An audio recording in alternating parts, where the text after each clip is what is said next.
the last piece of this, last thing I want to talk about before we head out of here. Every Monday we have finished this podcast with the question, where do we stand with the Pittsburgh Steelers? Well, the Pittsburgh Steelers are in the playoffs. They're in the dance. There's no more where do you stand. They're a playoff team.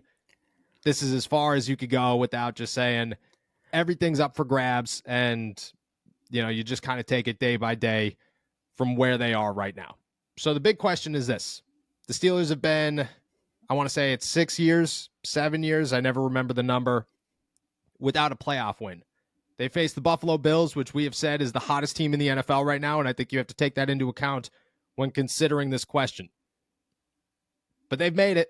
They climbed through all their adversity. They've made quarterback changes. They've fired offensive coordinators. They've lost their two biggest stars multiple times. They've dealt with injury after injury after injury after injury, Instagram post after tweet after nonsense after nonsense. But they're here. If the Pittsburgh Steelers do not win against the Buffalo Bills, do you still consider this a successful season for the Pittsburgh Steelers? And if they beat the Buffalo Bills, I would imagine you do consider this as a successful season for the Pittsburgh Steelers. I do consider it a successful season, even if they lose. Look, I think I've come to peace with the fact that my preseason predictions were very, very, very wrong. I was just off base. I thought this would be, I don't want to count them out just yet, but I thought this would be a real legitimate Super Bowl contender. I don't think they're that right now. And that's like fine though.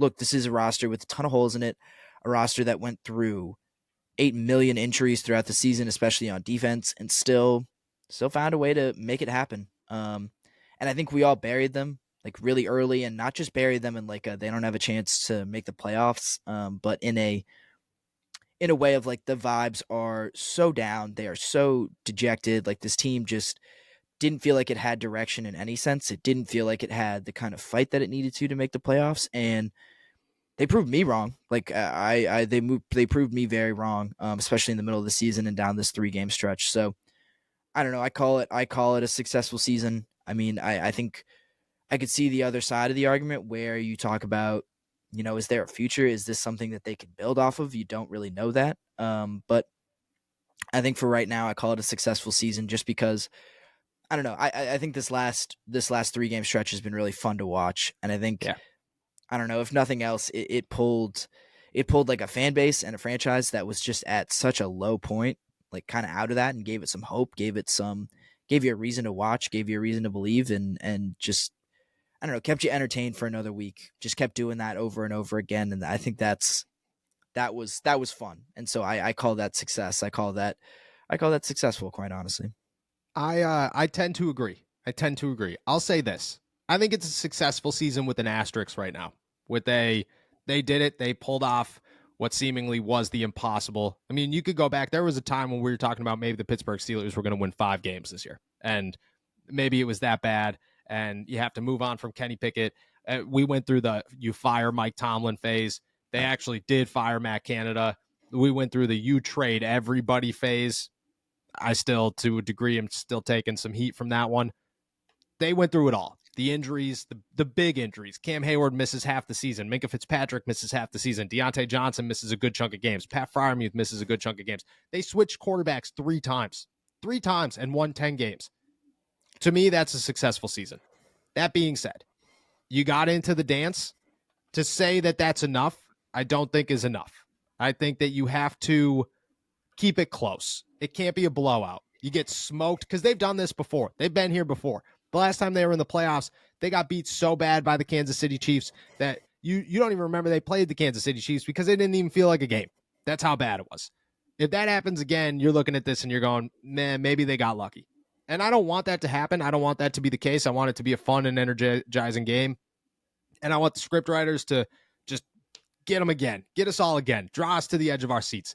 If that's the case, if they keep this game close, if it is a competitive game, if they prove that they deserve to be in the playoffs, that's all they got to do. Prove that you deserve to be here. That's a successful season in my book. Doesn't have to come down to a win. You win. It is beyond a successful season. Like what you have pulled off, what Mike Tomlin has pulled off, unreal, unimaginable. Nobody thought it was going to happen. And even like there's so many people out there And I would say that there's probably a lot of them that are right here, that kept faith, that whatever. There's a ton of Steelers fans that stayed the course. But there are a lot of people, especially our people that do our job, that are like, yeah, I will be the first one to admit I had no faith in this football team for a long, long time. And even these last couple weeks, I don't think I had as much faith as I do right now. To me, that's a successful season, and they did enough. But now it's about, get rid of the asterisks and just put a stamp on successful season. Yeah, and I mean, like, in fairness to people who didn't really believe in this team Yeah. before this 3-game winning streak or even during it, I mean, they didn't give you much reason to believe in them, like, Nope. for a good chunk of the season. So I don't think those people were necessarily off base, but I don't know. Different things happen. They surprised you, and it's easy to say, like, hindsight is 2020 and everything, but I think the material circumstances changed so dramatically and so quickly that I don't really blame anyone who thought they were done or that they didn't have a chance, because it didn't seem like they did at all. And so credit to them for proving people wrong, and you just got to enjoy the ride now.